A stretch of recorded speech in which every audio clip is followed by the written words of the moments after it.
आज की कहानी है। अरे छोटी बहू मायके से ऐसी सौगात कौन भेजता है। दोस्तों, कहानी शुरू करने से पहले अगर हमारे चैनल को सब्सक्राइब नहीं किया हो तो कर लीजिए ताकि आपके पास पहुंचे हर रोज नया वीडियो। प्रिया रसोई में आई और खाना बना रही अपनी देवरानी रूसी से बोली, देखो रूसी, आज मेरी कुछ सहेलियां घर पर आ रही है, तुम्हारी किटी पार्टी है। अभी जब तुम्हारी शादी हुई थी तब वो यहाँ पर नहीं थी, इसलिए वह तुमको देख नहीं पाई थी, इसलिए आज वह तुमको देख भी लेगी और हमारी पार्टी भी हो जाएगी। प्रिया ने रूसी के साड़ी के पल्ले को पकड़ बोला, रूसी प्लीज तुम इस तरह के सिंपल साड़ी पहनकर उसके सामने मत आना। मुझे पता है तुम्हारे पास सारी ऐसी साड़ियां हैं सिंपल सी, तो मैं चाहती हूँ आज तुम मेरी साड़ियां में से कोई एक साड़ी अच्छी सी पहन लो। अब देखो तुम तो हो गांव की रहने वाली, इसलिए तुमको शेरों की तोड़ तोड़ी के अच्छे से अभी समझ में नहीं आए। मेरी सहेलियों बहुत हाई फाई है, उनके सामने प्लीज थोड़ा सा अच्छा सा बन ठन कर आना, ऐसी मत आ जाना वरना वो तुम्हारा और मेरा मजाक बना जाएगी। रूसी प्रिया से बोली, ठीक है दीदी, जैसा आप कहेगी मैं वैसा कर लूंगी। थोड़ी देर में प्रिया की सहेलियां घर पर आ चुकी थी। प्रिया उनके साथ बैठकर खूब हंसी करने लगी। थोड़ी देर में रूसी भी तैयार होकर प्रिया की सहेलियों से मिलने आ गई। रूसी ने प्रिया की साड़ी पहनी हुई थी और अपने लंबे लंबे बालों की बड़ी सी लंबी चोटी बनाकर रखी हुई थी। हाथों में खूब सारी साड़ियों और हल्की फुल्की ज्वेलरी के साथ रूसी ने थोड़ा सा मेकअप कर लिया था। रूसी को देखकर प्रिया की सहेलियां बोली, अरे प्रिया, तुम्हारी देवरानी तो बिल्कुल तुम्हारे उलट है, कहाँ तुम एकदम वेस्टर्न रंग में रंगी हुई और कहाँ तुम्हारी देवरानी पूरी भारतीय रंग में रंगी हुई। ऐसा बोलकर सारी सहेलियां हंसने लगी। रूसी को उनकी हंसी में कुछ असहज सा लगा और वह रसोई में ये बोलकर चली गई कि खाने के लिए कुछ लेकर आती हूँ। प्रिया अपनी सहेलियों से वापस बातों में मशगूल होगी। तभी दरवाजे की घंटी बजी। प्रिया ने गेट खोला तो देखा सामने प्रिया के पति की दुकान पर काम करने वाला भोला खड़ा था।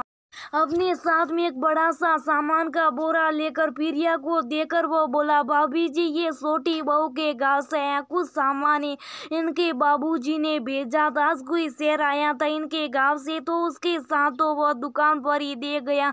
भैया ने इसको घर पर रखने के लिए बोला है, बताइए कहाँ रखूं इस बोरे को। प्रिया को उस बोरे को देखती खुनस सी आ गई। उसे समझ में नहीं आ रहा था कि क्या करे। अंदर उसकी सहेलियां बैठी थी और ये गांव का देहाती सा बोरा कहाँ अंदर ले जाएगी, तो उसकी सहेलियां उसका मजाक बनाएगी। वो भोले को उस बोरे को बाहर ही रखने को बोल रही थी। तभी प्रिया की सासू माँ भी बाजार से लौट आई थी। उन्होंने भोले को उस बोरे को अंदर रखने के लिए बोला।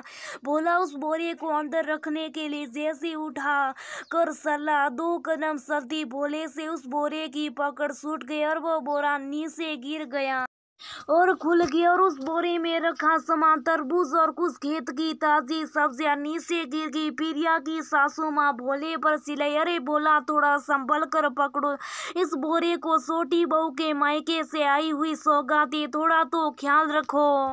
प्रिया को उन गिरी हुई सब्जियों को देखकर हंसी आ गई। प्रिया को हंसता हुआ देखकर उसकी सहेलियां भी हंसने लगी और बोली, अरे मायके से ऐसी सौगात कौन भेजता, भला सौगात नहीं है, ये तो कोई सब्जी मंडी है। अरे मायके से तो महंगा महंगा और कीमती सामान भेजा जाता है। सौगात के रूप में प्रिया की सहेलियां प्रिया को छेड़ते हुए बोली, अरे प्रिया, तेरे मायके से तो नहीं आती ना ऐसी सौगात, तेरे मायके से तो हमेशा महंगी साड़ियां, महंगे परफ्यूम, कभी कुछ ज्वेलरी, कभी तेरे लिए वेस्टर्न ड्रेस, ये सब आता है ना जो तुम हमें दिखाती रहती हो। सब्जी मंडी का सामान तो नहीं आता ना तेरे मायके से। ऐसा बोलकर सारी सहेलियां और प्रिया जोर जोर से हंसने लगी। प्रिया हंसते हुए बोली, अरे नहीं यार, मेरे मायके का स्टैंडर्ड ऐसा नहीं है, मेरे मम्मी पापा मेरे लिए ऐसी छोटी चीजें नहीं भेजते। मेरी देवरानी गांव से, तो तुम समझ जाओ उसके लिए वहां से कैसी चीजें आएगी।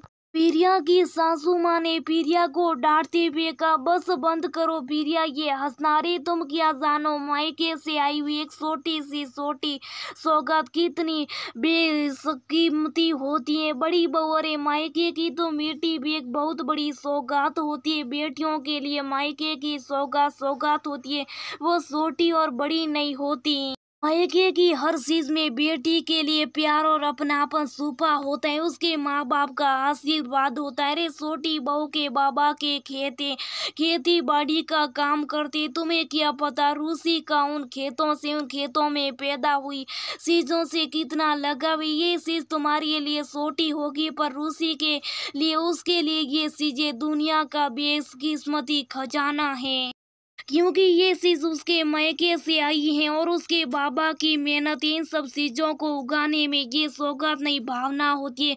एक बेटी के अपने मायके से आई हुई चीजों के लेकर तुम्हें कोई हक नहीं, उनके ऊपर इस तरह से हंसो और उसके द्वारा भेजी हुई चीजों का मजाक बनाओ और किसी की सादगी का मजाक नहीं बनाना चाहिए।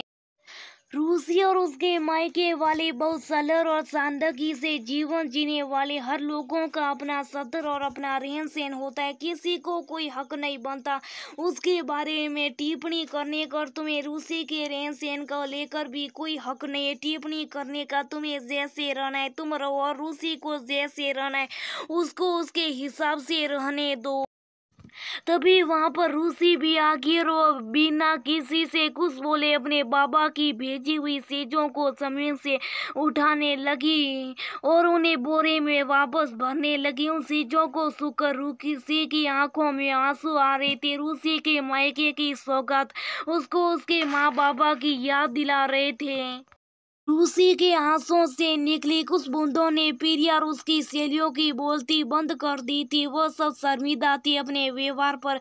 रूसी के लिए ये सब चीजें उसके माँ बाप की बेशकिस्मती भेजी हुई सौगात थी। किसी के भी मायके से आई किसी भी चीज को लेकर कभी कोई गलत टिप्पणी नहीं करनी चाहिए। मायके की सौगात एक बेशकिस्मती खजाने की जैसी होती है। एक लड़की के लिए किसी की भावनाओं को ठेस नहीं पहुंचाना चाहिए।